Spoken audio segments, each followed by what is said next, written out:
What's up, guys? Welcome back to another Algebra 2 lesson here with Mr. Gaines, talking about solving quadratic equations. So in our previous video, we looked at two techniques for solving quadratic equations, and now we're going to add two more techniques to this, our repertoire here.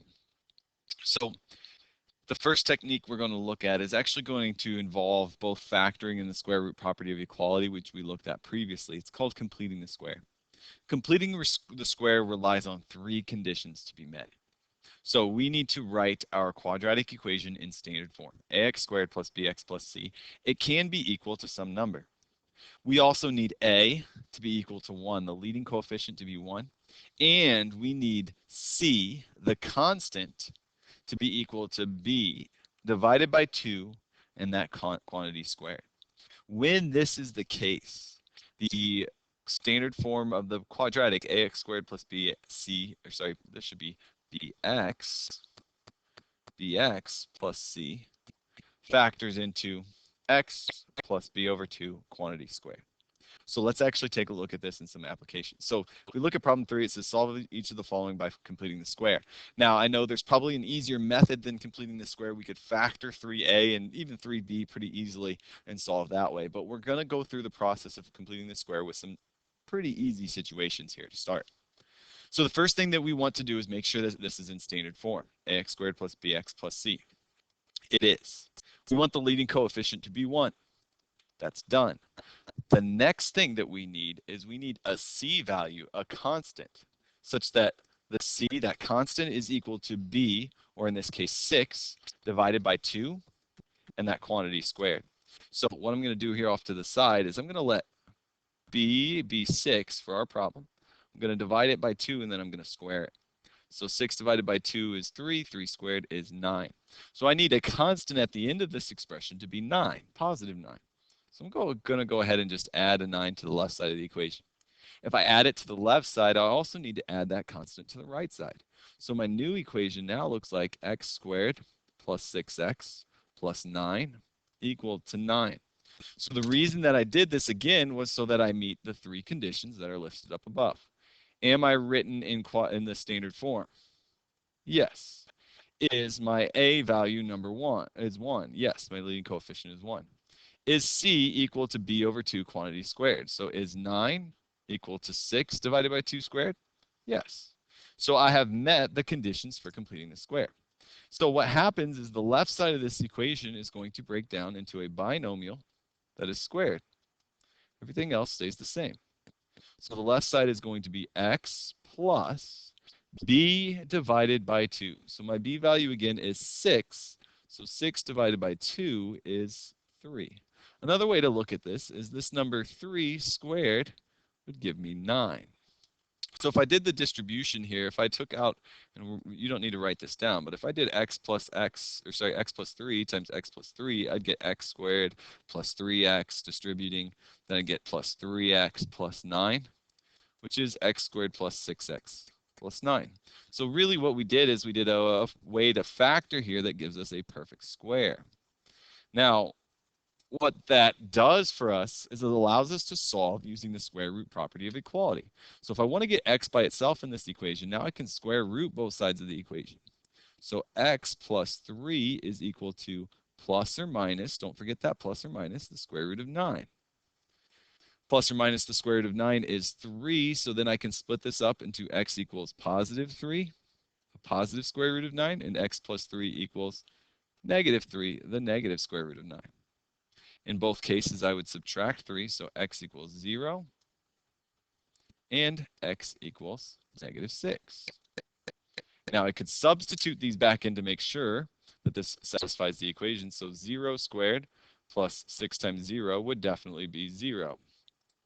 Then I would also want to do the same thing for negative 6, so I could do this in my calculator real quick. Negative 6 quantity squared plus 6 times negative 6 is 0, so I have the correct solution here. So this is a method we can use again to solve quadratic equations called completing the square. Let's take a look at B.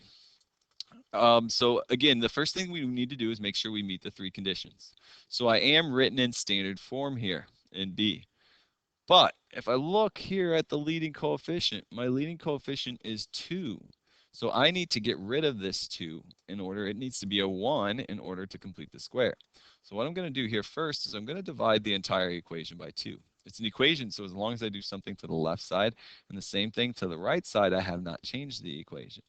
So this is going to result in x squared plus 4x equal to 0. Now I have standard form. I have a leading coefficient of 1. Now I need to get my c value to be b divided by 2 quantity squared. I'm going to go ahead and underline this because this is going to be key. So my b value here is 4. So c equals 4 divided by 2 quantity squared. 4 divided by 2 is 2. 2 squared is 4. So I need a c value of 4. I'm going to add 4 to both sides. That's going to leave me with x squared plus 4x plus 4 equal to 4. And now I have met my conditions. I have standard form. I have a leading coefficient of 1. And I have a c value that is half of b quantity squared. To solve, now I can break this down into a binomial that's going to be squared.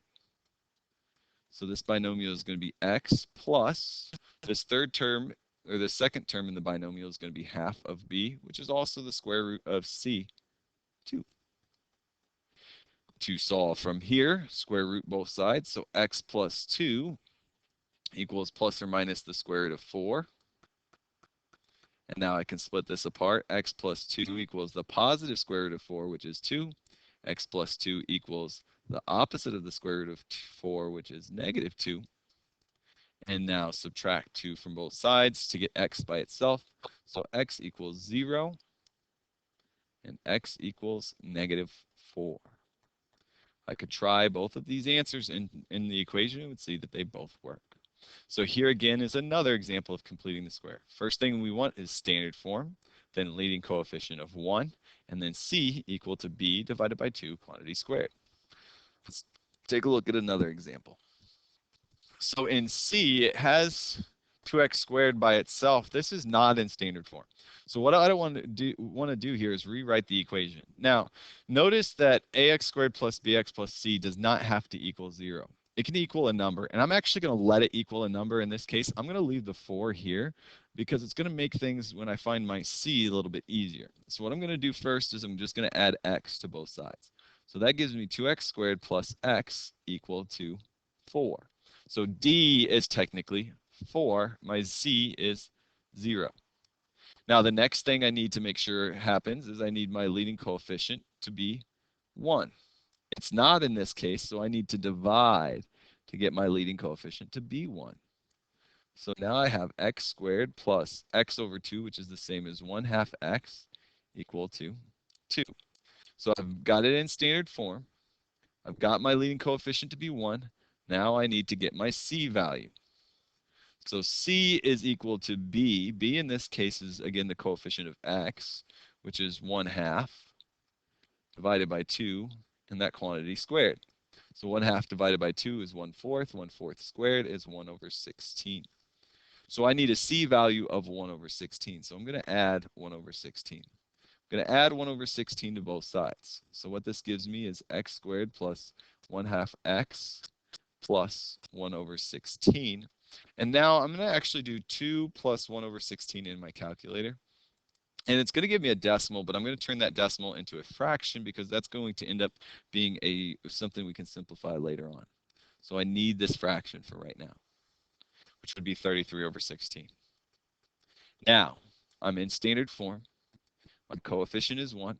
My c is b divided by 2 quantity squared. So now I can break this equation down into a binomial, leaving everything else the same. So my binomial is going to be x plus half of the b, 1/2, which is also the square root of c. So half of 1/2 is 1/4, or the square root of 1 over 16 is 1/4. So now I have simplified this equation in a manner that now I need to get rid of the square to solve for x. So I'm going to square root both sides. X plus 1 over 4 equals plus or minus the square root of 33 over 16. Remember, when square rooting a fraction, you can take the square root of the numerator and the square root of the denominator. So the square root of the numerator we can't simplify. It's just going to be square root 33. And there's no numbers that go into 33 that you can take the square root of, so we're just going to leave this as square root 33. The square root of the denominator 16, the square root of 16 is 4. So now I have plus or minus square root of 33 over 4. Finally, I want to get x by itself, so I'm going to subtract 4 from both sides. So I can't combine these really. I could, but I'm going to leave them separate for right now. This would be negative 1/4 plus or minus the square root of 33 over 4. And this would be a good answer. Now, sometimes you'll see the two fractions combined because they do have a common denominator. So you could write this as x equals negative 1 plus or minus the square root of 33 all over 4. This would be the same answer. Okay, so this is the method of completing the square. It relies on first meeting the 3 conditions that were given to us. Then we have a perfect square, a trinomial that we can break down into a binomial that's squared. And then we can solve using the square root property of equality. Now, this is a skill that is not necessarily needed all the time. There's going to be multiple ways that we can solve quadratic equations, and completing the square is probably one of the longer ways in most cases. Sometimes it's faster, but most cases it's longer, so it's not something we use a whole lot. But eventually we're going to need this skill to rewrite equations, so it is a skill we're going to have to practice, and we're going to have to get good at, and we're going to have to use. The final option that we're going to add for solving quadratic equations is usually everybody's favorite option, the quadratic formula. The quadratic formula you guys are all familiar with. You did it in Algebra 1, you used it. Everybody likes the quadratic formula because it's a formula. If you memorize it, and you probably know a song that helps you memorize it, if you memorize it, you can use it for any quadratic equation anywhere, and it's always going to get you the answer. Now, what it doesn't always do is give us the answer as quick as we could. Sometimes other methods are faster. And it also limits the use of your skills when we start to translate into other areas. So we do need to know how to factor. We do need to know how to use the square root property of equality. We do need to know how to complete the square. If those methods don't work, we're going to default to the quadratic formula. So the quadratic formula is for any quadratic equation in standard form, x is going to be equal to negative b plus or minus the square root of b squared minus 4ac all over 2a. So really all you have to do is memorize the formula, know that formula, and you probably already do, and identify what a, b, and c are, and then it's substitution and simplify. So let's take a look at example 4a. In 4a, we have x squared plus 3x minus 1 equals 0. It's in standard form. So let's identify our a value. Our a value is the leading coefficient. It is 1. Our b value is the coefficient for x. It is 3. And our c value is the constant. It is negative 1. So at this point, the only thing that we have to do to solve this equation is to substitute into the quadratic formula. So we have a negative b. Our b value, we said, was 3. So we're going to go ahead and put 3 in for b. So x equals negative 3 plus or minus square root of 3 squared minus 4 times a, which was 1, times c, which was negative 1. This is all over 2 times a, which again is 1. Now what we want to do is we want to simplify this expression. So we're going to leave the negative 3 where it's at for right now. We can simplify inside the square root, so we can do 3 squared minus 4 times 1. I'm not going to include that because it's just 4 times 1 is 4 times negative 1, which would be the square root of 13. So we have negative 3 plus or minus the square root of 13 over 2. If we can simplify, we want to. In this case, we cannot. You cannot square root 13, and there's not a number that goes into 13 that you can take the square root of. So negative 3 plus or minus the square root of 13 over 2 would be our example. Sometimes you'll see this answer split up into 2 fractions. So it could be written as negative 3 plus or minus the square root of 13, or sorry, negative 3 over 2 plus or minus the square root of 13 over 2. This would be okay as well. So as you can see, it is identification of our terms a, b, and c, and then substitution. Let's look at another example. 4b. Our a value here is 1. Our b value is -2, and our c value is also 1. So I'm going to substitute into the quadratic formula. So x equals negative b. So negative b would be a -2. Sorry, a negative b would be -2. A -2 would give you +2. Sorry, a lot of talking just to say +2 there. We'd also put in -2 inside the square root. Remember, we want to put that negative inside parentheses. So when we square it, I'm going to have that -2 inside the parentheses. So -4 times 1 times 1 all over 2 times 1. So as I simplify here, 2 plus or minus the square root of -2 squared would be +4 minus 4 times 1 times 1. So 4 minus 4 is 0. And you can always type that into your calculator if you need to. The square root of 0 is just 0. So this is basically 2 plus or minus nothing over 2. So 2 over 2, which is just 1. So x is going to equal 1 and only 1 in this case. We can always substitute to make sure that works. So if I put in 1 squared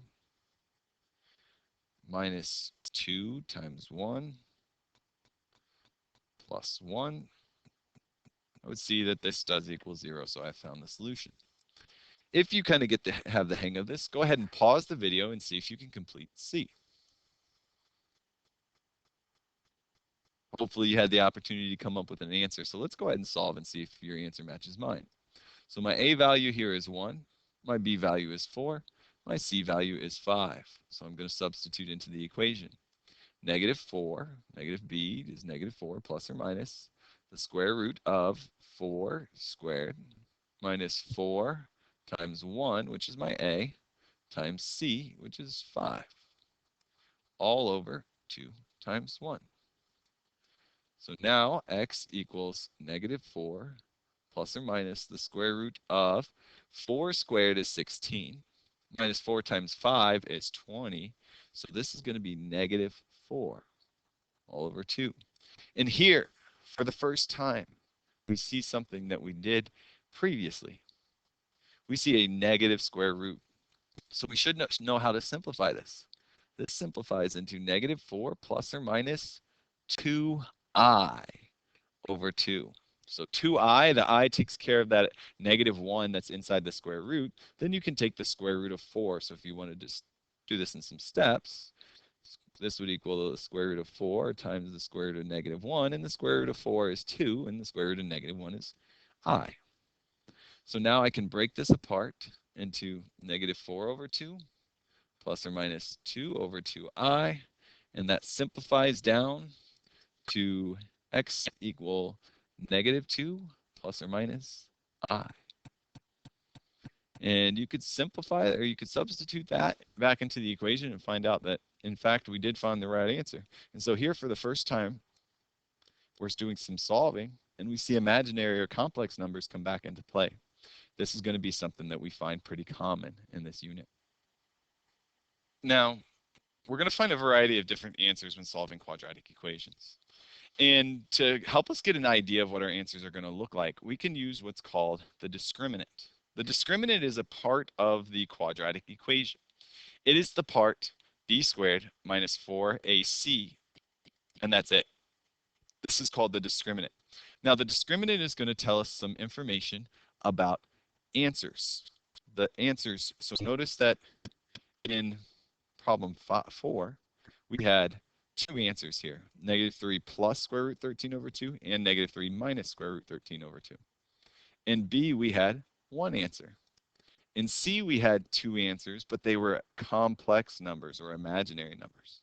The discriminant is going to allow us, it will allow us to clue in onto what type of answers we should come up with. So if we check this discriminant for problem number 5, it says substitute b squared into the expression, b squared minus 4ac to find the discriminant of each of the above functions. So I went ahead and copied over the functions from A, B, and C down into problem 5. So my b squared, again, is my b is my leading my coefficient of x. So for the first one, this would be 3 squared minus 4 times my a is my leading coefficient. and my c is my constant, -1. So 3 squared is 9. 9 plus 4 is 13. So my discriminant for the first example is 13. My discriminant for the middle example would be found by taking -2 squared minus 4 times 1 times 1. So -2 squared would be +4, minus 4 would be 0. And then my discriminant for the last one would be a b squared, so 4 squared, minus 4 times a, which is 1, times c, which is 5. And if I simplify this, I would get -4. So notice that one of these is greater than 0, it's a positive number. One of these is equal to 0, it's neither positive nor negative, and one of these is less than 0. It's a negative number. When this happens, that's going to line up with our answers. So in C, we had a negative discriminant, and it gave us 2 imaginary or complex answers because we have a negative inside the square root. In B, we had a discriminant of 0, and it gave us 1 real answer because essentially there's going to be no square root. In C, we had a 13 in the discriminant, which gave us a positive square root and gave us 2 both real answers. So the discriminant allows us to tell if we're going to have real, imaginary, or complex answers, and how many of them.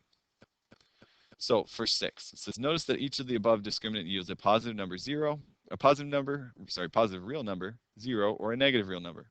Compare the discriminant to the solution for each function to determine a rule for determining types of solutions for quadratic equations. So when b squared minus 4ac is greater than 0, it's a positive number. We are going to have 2 real solutions.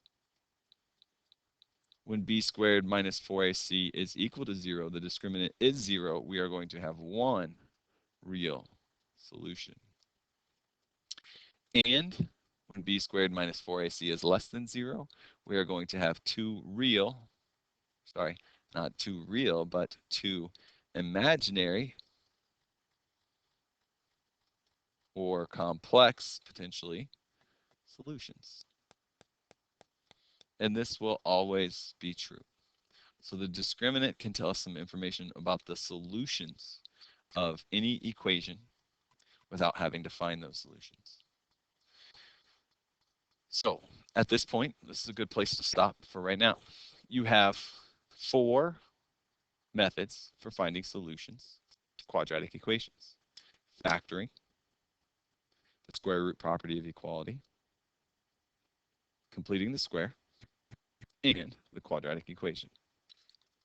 We are going to combine, in the next video, we are going to combine these methods and learn when to use different solving methods, and then how those solving methods can be applied.